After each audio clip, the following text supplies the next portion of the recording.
نحن نسور قرطاج، عشقنا لكرة القدم ما يوفاش.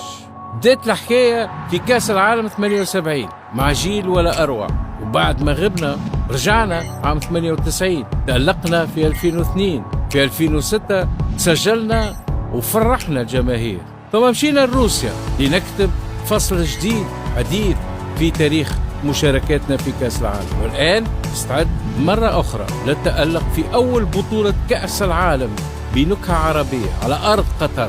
احنا منتخب تونس، انتظرونا في كأس العالم فيفا قطر 2022.